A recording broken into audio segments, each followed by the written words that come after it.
कैसे हैं आप सब। आज मैं फिर हाजिर हूँ एक नए टॉपिक के साथ में चाय पे गपशप भी दक्कू में। तो आज का टॉपिक है हमारा बहुत मोस्ट डिस्कस्ड टॉपिक है कि हम कौन से कैरियर में अपने बच्चों को किस कैरियर में डालें या क्या बनना चाहते हैं, क्या क्या बनने के लिए उनको क्या चीज़ उनको हेल्प करती है या किस तरफ उनका इंक्लिनेशन है, झुकाव है, किस सब्जेक्ट की तरफ उनका झुकाव है और हम कहाँ पर वो ज़्यादा सक्सेसफुल होंगे।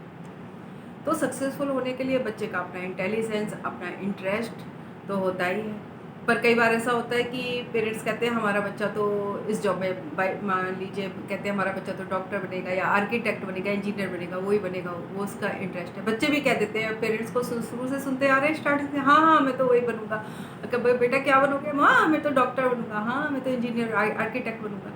है ना, ऐसे बोलते हैं। लेकिन कई बार आगे जाकर फिर वो उसी हिसाब से पढ़ाई करते आते हैं, सेट होते आते हैं। बच्चे को इंटरेस्ट तो है कि म्यूज़िक में, आर्ट में, और या किसी को स्पोर्ट्स में इंटरेस्ट है, बट वो पेरेंट्स ने कहा हाँ बेटा तुम तो अच्छा करते आ रहे हो, तुम्हारे अच्छे स्कोर भी अच्छा कर रहे हो, तुम कर लोगे, तुम तो ऑप्ट करो इन्हीं सब चीज़ों के लिए। एक स्टैंडर्ड सा बन गया है ना ये कि मतलब कि बच्चों को मतलब यही भेजना है, ऐसे भेजना है, जबकि vast area of field of interest और जॉब और प्रोफेशंस इतना सब कुछ है आजकल। तो कई बार इस तरह से बच्चे चूज़ कर लेते हैं, बट उनको मतलब लेकिन वो ऑप्टिमम सक्सेस जो हम उन बच्चे खुद में चाहते हैं कि हाँ वो अटेंड कर पाएँ और जो पेरेंट्स चाहते हैं कि वो अचीव कर पाएँ, बट वो हो नहीं पाता कई बार।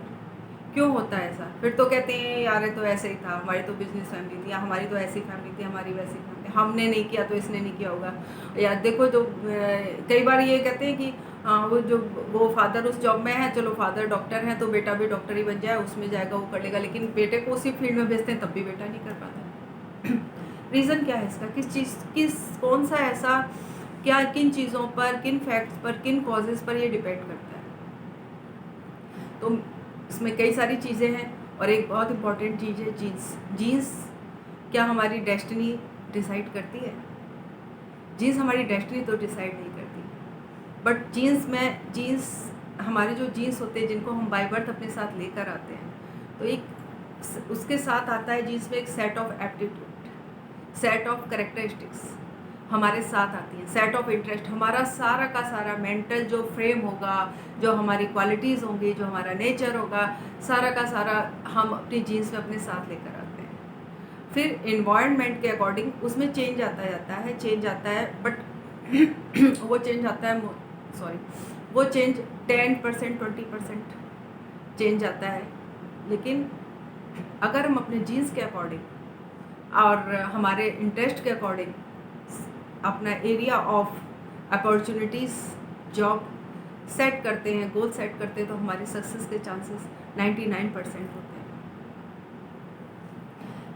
एग्जांपल देती हूँ आपको एक। जीन्स हमारी फिजिकल कैरेक्टरिस्टिक्स भी हमको देते हैं, जैसे कि कोई काफ़ी टॉल होता है, 7 फीट टॉल है, कोई टॉल नहीं है, कोई एवरेज हाइट का है, 4 फीट है, 5 फीट है, 6 फीट है, अलग अलग, तो हम अपने जीन्स से लेकर आते हैं ना। अब जीन्स हमारे लिए एडवांटेज है, कैसे? अगर एक 7 फीट टॉल है कोई पर्सन, अगर वो बास्केटबॉल खेल रहा है प्लेयर, तो उसके लिए एडवांटेज है उसकी हाइट जो उसे जीन्स से मिली है ना। लेकिन अगर वो 7 फीट टॉल पर्सन, अगर उसको इंटरेस्ट है मैं जिम्नास्ट भी करूँ, जिम्नास्ट में चला जाऊँ, और वो जिम्नास्ट में आता है, तो वो उसके लिए बहुत बड़ा डिसएडवांटेज है। जिम्नास्टिक में 7 फीट हाइट के साथ तो वो अनसक्सेसफुल ही होगा, है ना। इसी तरह एक जिम्नास्ट का प्लेयर है या एक एथलीट है, वो 5 फीट है, 5'5" है, वो जिम्नास्ट बहुत बढ़िया करता है, एथलीट है, और बट अगर उसको वो नेचुरल एडवांटेज नहीं मिलेगा, अगर वो बास्केटबॉल प्लेयर बनना चाहे जो 7 फीट हाइट वाले बास्केटबॉल प्लेयर को मिलेगा, है ना। तो ये इस तरह से इफ़ेक्ट करते हैं हमारे कैरियर में एरिया ऑफ अपॉर्चुनिटीज़, अगर हम अपने जीन्स के अकॉर्डिंग डिसाइड करते हैं। इसको फिजिकल एरिया में नहीं, मेंटल फील्ड में भी आप देख सकते हैं कि जैसे कि अगर आपकी अपनी क्या हॉबीज़ हैं, क्या लाइकिंग्स है, उसके अकॉर्डिंग अगर आप अपना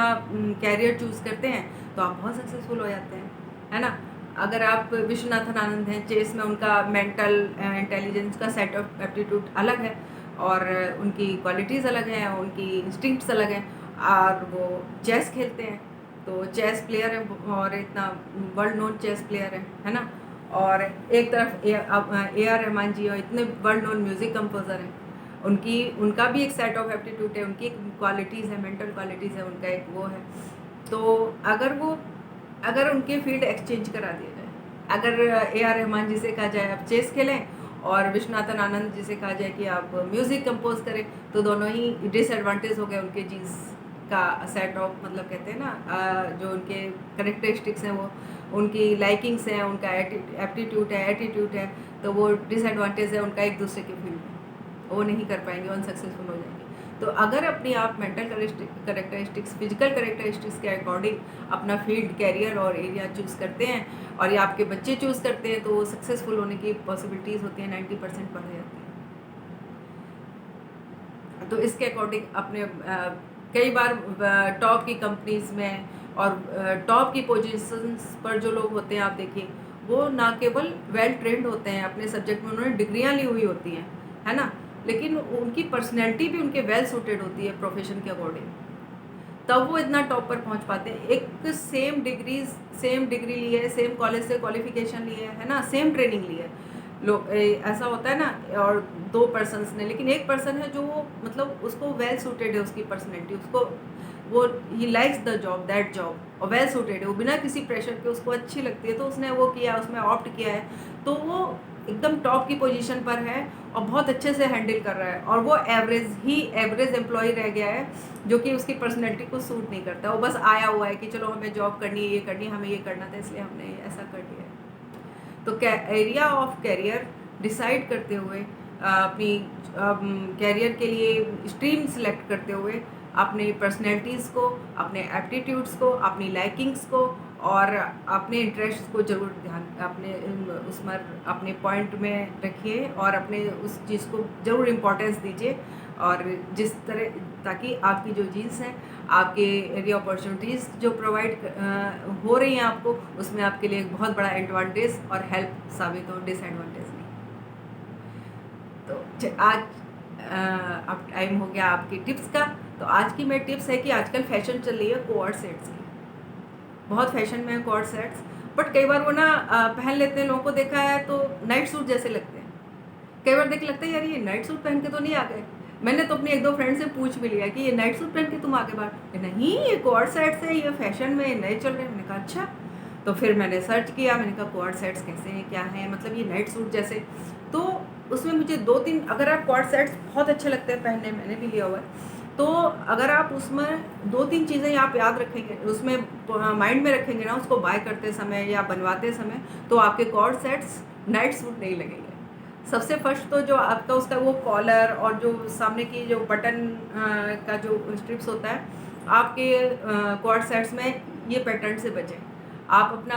ये पैटर्न में मत लीजिए, उसका क्वाड सेट्स में कोई भी हो सकता है, कॉलर बोट नेक हो सकती है या फ्रिल नेक हो सकती है या यू नेक, बट सामने से जो कॉलर करके आता है बटन वाला, वो मत लीजिए। तो आपका जो टॉप है, और इसी तरह वो टॉप की जो स्लीव्स होती हैं, उसकी स्लीव आप फ्रिल वाली स्लीव्स ले सकते हैं, कप स्लीव्स ले सकते हैं, हाफ स्लीव्स ले सकते हैं, पेपलर ले सकते हैं, लेकिन वो जो स्ट्रेट और नाइट सूट की जो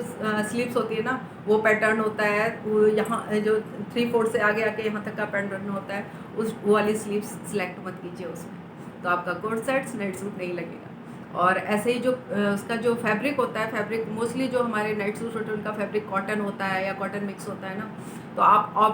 ऑप्ट कीजिए, आप ट्राई कीजिए कि क्रेप में लीजिए, पॉलिस्टर में लीजिए, शिफॉन में या जॉर्जेट में लीजिए, सैटिन भी बहुत अच्छा लगता है कोट सेट्स में, तो आप लीजिए। और प्रिंट्स भी उसकी वो छोटी छोटी सी प्रिंट्स होती हैं, और फ्लोरल प्रिंट्स वो मत लीजिए, वो नाइट सूट से प्रिंट बहुत मैच करती है, प्रिंट अलग लीजिए, तो सॉलिड कलर लीजिए या फिर नीचे बॉर्डर में कुछ लगा हुआ है इस तरह का कुछ लीजिए। और जो टॉप का जो टॉप का जो बॉटम है उसका हाई लो ले सकते हैं आप, ए लाइन में ले सकते हैं, तो वो आपके कॉर्ड सेट जो होंगे बिल्कुल कॉर्ड सेट्स लगेंगे, कोई उनको नाइट सूट समझने की भूल नहीं करेगा। तो कॉर्ड सेट बिल्कुल पहनिए, फैशन में आजकल बहुत अच्छे लगते हैं, लेते समय इन चीज़ों को, इस टिप्स को ध्यान रखिए। फिर मिलते हैं नेक्स्ट चैट में, किसी अगले ब्लॉग में किसी और टॉपिक पर चैट करेंगे, चर्चा करेंगे। तब तक खुश रहिए और अपने को खुश रखिए, खुद खुश रहिए, और मेरे चैनल को सब्सक्राइब कीजिए, लाइक कीजिए, देखते रहिए, और फिर मिलते हैं और फिर मिलेंगे।